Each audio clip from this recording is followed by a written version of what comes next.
On nous demande quelles sont les parties du crâne les plus fragiles. Alors, par définition, le crâne est fragile parce que voilà, il recouvre une partie et un organe qui est très très fragile. Mais si on se réfère à l'épaisseur, si vous voulez, de l'os, il y a bien sûr l'os temporal qui est situé sur les côtés du crâne. Ici, hein. Voilà, et qui est moins épais que les autres parties du crâne et qui est considéré comme le plus fragile. Et les fractures à ce niveau-là peuvent être considérées comme dangereuses, potentiellement dangereuses, parce qu'il y a une artère, cette partie d'os recouvre une artère très importante qui est l'artère méningée moyenne.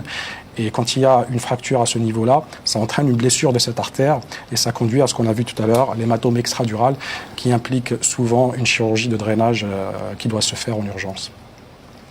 Et les zones du cerveau les plus fragiles?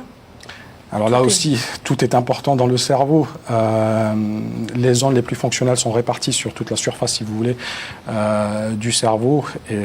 Et toute blessure du cerveau doit être considérée comme potentiellement dangereuse. Et donc, par conséquent, tout le cerveau doit être considéré comme fragile.